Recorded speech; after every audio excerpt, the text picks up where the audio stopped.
hadapan kediaman ini begitu menonjol dengan reka bentuk kotak agam konkrit yang membenarkan pemilik kediaman untuk menanam pokok-pokok mereka. Kotak-kotak tanaman konkrit ini disusun dengan tidak simetri di setiap tingkat, menempatkan 40 jenis pokok yang boleh dimakan dan juga kelihatan seperti sebuah taman tergantung dan mencipta kontras visual berbanding dengan bangunan-bangunan lain di sekelilingnya.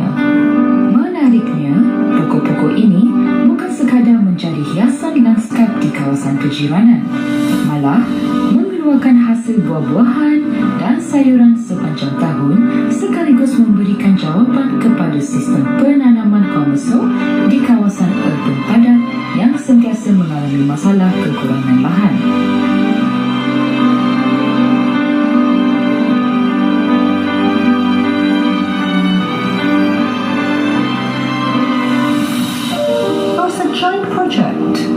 There was a joint project between the architect and the owners, Seamus and I. I think it came from the original brief when we sat down with the architect at the beginning. We had maybe a list of 5 requirements on the house, one of which is that we wanted balconies that worked, that we could plant on. Didn't envisage quite what we had, that evolved. But it came from those first 5. It was about 5. Five sort of criteria that we wanted in the house.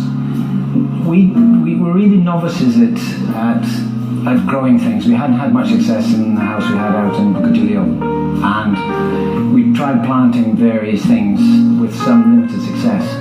So we went on a course in Pahang at the old pleasure gardens there. It was referred to as a permaculture course to learn a bit more about designing and planting. And from that we gained the confidence to experiment. And Malaysia's very handy in terms of it grows all year round. In Europe, when we grew, which is our previous gardening experience, if you plan something, you plan all winter and then you plant in the spring, and then if it doesn't work in the summer, you have to pull it out and wait till next year. But in Malaysia, you can't be precious. If it's not working, take it out. The other aspect is I was originally a geologist, so I have a fair amount of knowledge on what soils and the difference between soils and growing in northern climates and growing in tropical climates. Now that was incorporated into the design of the planters.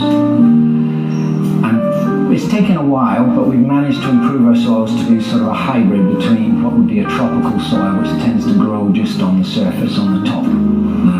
Everything dies, things grow on top of it, everything grows within the first few inches. One of the criterion is that we designed a watering system using the planter boxes that allows the water, we don't water on top, the rain will do that. And if you have too much rain, which is why tropical soils are the way they are, is that it compacts and washes out all the nutrients. So the planter box system works a bit like a Balinese rice field. The water goes from one field to the other, so the nutrients aren't lost. And at the bottom we have the banana planters in big planters, which are almost hydroponic. There's soil in there, there's actually logs and trees at the bottom of it, but it captures the water. So we capture a lot of water in the house. So we've just been away for 6 weeks, and everything's survived except the lettuce, which is the shallow-rooted stuff.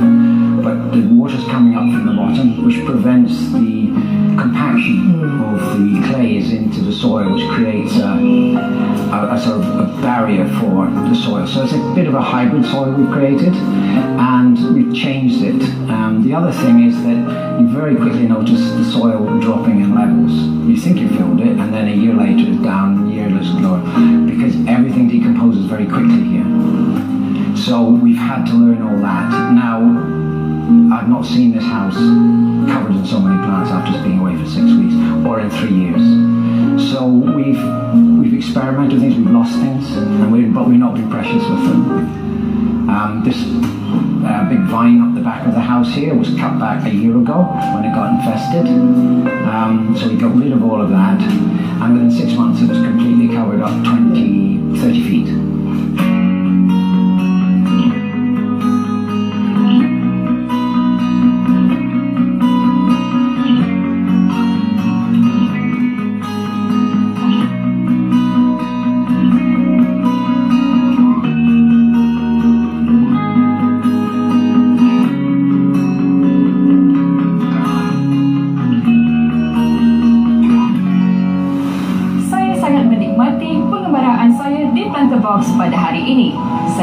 dapat pengalaman yang segar, malah dan juga sungguh berbeza berbanding bangunan-bangunan yang lain.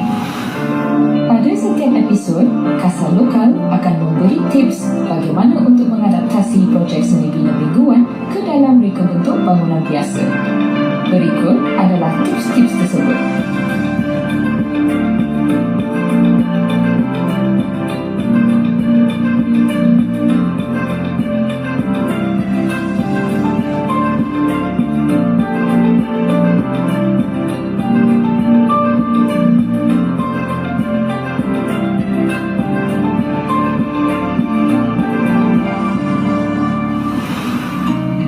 Sekian saja episod Casalokal dengan konsep premium pagi minggu ini. Kita akan mengembara dan bertemu kembali pada minggu depan. Saya, pengacara anda, Anita Pumatasari. Casalokal, seni bina mapan, inovasi masa depan.